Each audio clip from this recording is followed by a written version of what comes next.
शाम का वक्त था और अर्पिता अपने कमरे में बैठी पुरानी चीज़ों की सफाई कर रही थी।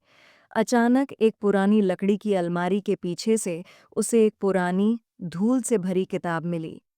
किताब के कवर पर बड़े-बड़े अक्षरों में लिखा था, जिंदगी की किताब। अर्पिता को किताब देखकर अजीब सा एहसास हुआ। उसने किताब को उठाया और उसके पन्ने पलटने लगी। पहले ही पन्ने पर लिखा था, यह किताब तुम्हारी जिंदगी की कहानी है। पढ़ने से पहले सोच लो, क्योंकि जो पन्ना पलटोगी वह तुम्हारे भविष्य का सच होगा। यह पढ़कर अर्पिता के हाथ कांपने लगे। उसे समझ नहीं आया कि यह कोई मजाक है या सच। उसने सोचते हुए पहला पन्ना पलटा। पन्ने पर लिखा था, तुम आज जिस कमरे में बैठी हो, वहां तुम्हें एक ऐसी चीज मिलेगी जो तुम्हारे जीवन का राज खोल सकती है। अर्पिता को यह पढ़कर थोड़ा डर और उत्सुकता दोनों हुई। उसने कमरे में इधर-उधर देखा और अलमारी के नीचे एक छोटी सी डिब्बी पड़ी मिली। डिब्बी में एक पुरानी सोने की चाबी थी।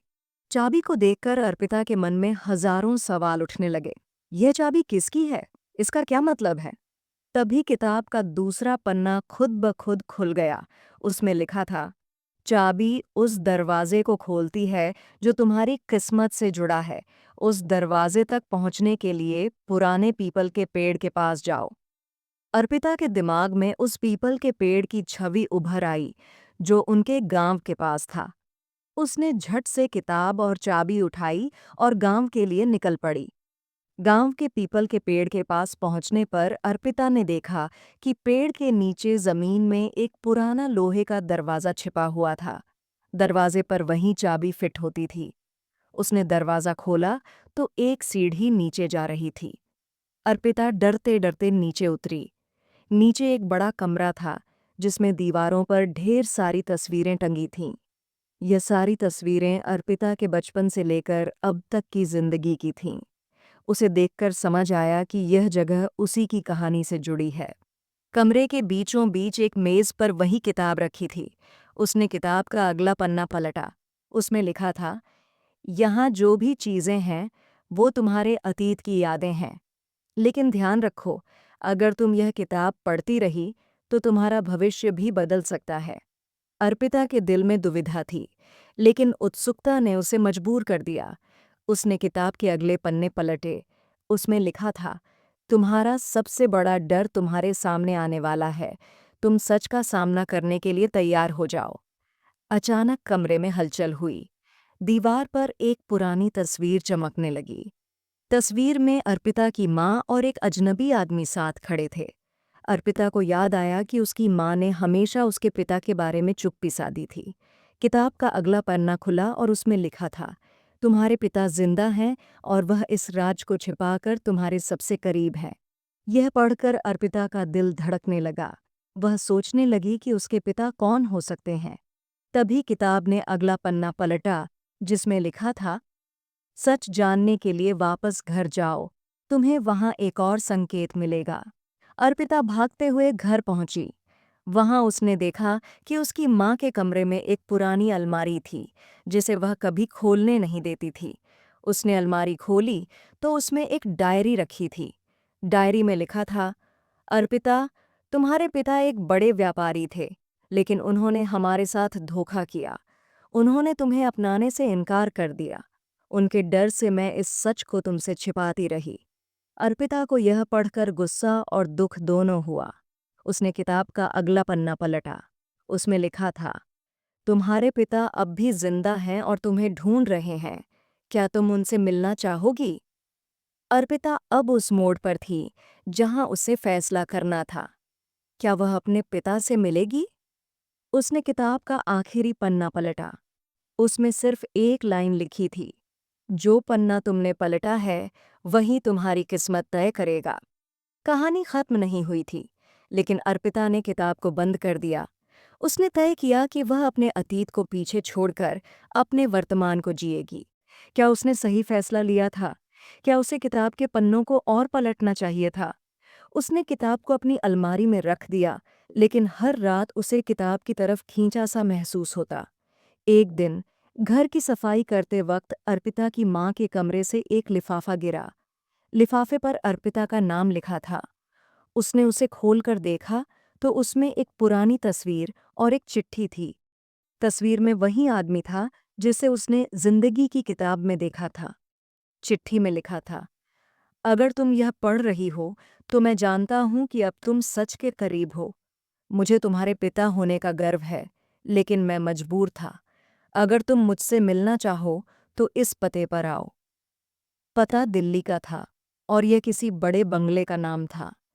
अर्पिता को यकीन नहीं हो रहा था कि यह सब सच है। क्या वाकई उसका पिता उसे ढूंढ रहा है? अर्पिता के मन में उथल-पुथल मच गई। उसने दोबारा किताब निकालने का फैसला किया। उसने उसे खोला और एक बार फिर पन्ने पलटने शुरू किए। इस बार किताब ने खुद ब खुद पन्ना पलटा और लिखा था, तुम्हारा पिता तुम्हारी जिंदगी के अधूरे हिस्से को पूरा कर सकता है, लेकिन यह रास्ता आसान नहीं होगा। वहां जाने से पहले सच के लिए तैयार हो जाओ।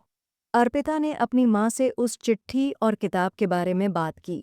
उसकी माँ ने थोड़ी देर तक चुप्पी साधे रखी, फिर कहा, अगर तुम उनसे मिलना चाहती हो तो जाओ, लेकिन याद रखना, हर सच सुखद नहीं होता। अर्पिता ने अपना सामान बांधा और अगले दिन दिल्ली के लिए रवाना हो गई। उसके मन में डर और उम्मीद दोनों थे। दिल्ली पहुंचकर अर्पिता ने उस पते पर कदम रखा। वह एक बड़ा और भव्य बंगला था। उसने दरवाजे पर दस्तक दी तो एक बुजुर्ग आदमी ने दरवाज़ा खोला। उसकी आंखों में एक अजीब सी चमक थी, जैसे वह अर्पिता को पहचान रहा हो। अर्पिता? आदमी ने धीमे स्वर में पूछा। अर्पिता ने सिर हिलाया। मैं तुम्हारा पिता हूं, उस आदमी ने कहा। अर्पिता को जैसे सब कुछ सुनाई देना बंद हो गया। वह आदमी उसे अंदर ले गया और उसकी जिंदगी की पूरी कहानी बताने लगा। उसने कहा कि वह अपने परिवार की इज्जत बचाने के लिए अर्पिता और उसकी मां को छोड़ने पर मजबूर हुआ था। अर्पिता ने चुपचाप सब सुना। वह समझ नहीं पा रही थी कि यह सब कितना सच है। उसने अपने बैग से जिंदगी की किताब निकाली और अपने पिता को दिखाई। पिता ने किताब को देखा और चौंक गए। यह किताब तुम्हारे पास कैसे आई? उन्होंने चौंकते हुए पूछा। यह मुझे हमारे पुराने घर में मिली, अर्पिता ने जवाब दिया। पिता ने कहा, यह कोई आम किताब नहीं है, यह हमारे परिवार की सबसे बड़ी विरासत है। यह किताब हर पीढ़ी को उसकी जिंदगी की कहानी बताती है, लेकिन यह केवल वही देख सकता है जो इसे सही समय पर खोजे। अर्पिता के पिता ने बताया कि यह किताब उसके भविष्य को भी बदल सकती है, लेकिन इसके लिए उसे एक कीमत चुकानी पड़ेगी। तुम्हारे पास दो रास्ते हैं, उन्होंने कहा। या तो तुम इस किताब के रहस्य को जानकर अपनी जिंदगी को पूरी तरह बदल सकती हो, या इसे बंद करके अपनी किस्मत को खुद गढ़ सकती हो। अर्पिता ने किताब का आखिरी पन्ना पलटने का फैसला किया। उसमें लिखा था, तुम्हें अपने अतीत और भविष्य में से किसी एक को चुनना होगा। जो भी चुनेगी वही तुम्हारी जिंदगी की दिशा तय करेगा। अर्पिता अब एक बड़े मोड़ पर थी।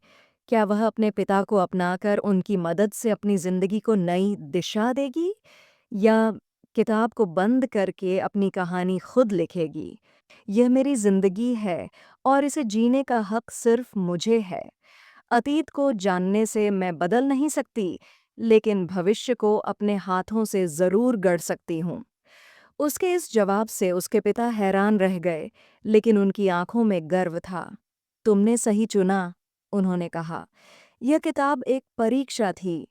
तुम्हारे अंदर जो हिम्मत और आत्मविश्वास है, वही तुम्हारी असली ताकत है। मैं अब तुम्हें यह बताना चाहता हूं कि मैंने जो भी किया वह गलत था, लेकिन अब मैं तुम्हारे साथ हूं अगर तुम मुझे मौका दो। अर्पिता ने एक गहरी सांस ली और कहा, मैं आपको माफ करती हूँ, लेकिन हमारे रिश्ते को फिर से बनाने के लिए वक्त लगेगा। मुझे अपनी जिंदगी के फैसले खुद लेने हैं और मैं चाहती हूँ कि आप मेरा साथ दें, बिना किसी दबाव के। उसके पिता ने सिर हिलाया और वादा किया कि वह उसे हर कदम पर सपोर्ट करेंगे। अर्पिता ने जिंदगी की किताब को अपने पिता को लौटा दिया। यह किताब शायद आपकी जिंदगी का हिस्सा है, लेकिन मेरी नहीं। मुझे अपनी कहानी खुद लिखनी है, बिना किसी भविष्यवाणी के, उसने कहा। उसने किताब को हमेशा के लिए छोड़ दिया और खुद को आज़ाद महसूस किया। अर्पिता अब अपने सपनों को पूरा करने में लग गई। उसने अपने अतीत को अपनाया, लेकिन उसे अपने वर्तमान और भविष्य पर हावी नहीं होने दिया। उसने अपने पिता के साथ एक नया रिश्ता शुरू किया, लेकिन अपनी पहचान और आज़ादी को हमेशा प्राथमिकता दी। जिंदगी की किताब ने अर्पिता को यह सिखाया कि हमारी जिंदगी की असली किताब हमारे फैसलों और कर्मों से लिखी जाती है। अतीत का बोझ और भविष्य की चिंता केवल तभी मायने रखते हैं जब हम उन्हें अपने वर्तमान पर हावी होने दें। अर्पिता ने अपनी कहानी को खुद लिखा और यह कहानी सच में एक नई शुरुआत की मिसाल बन गई।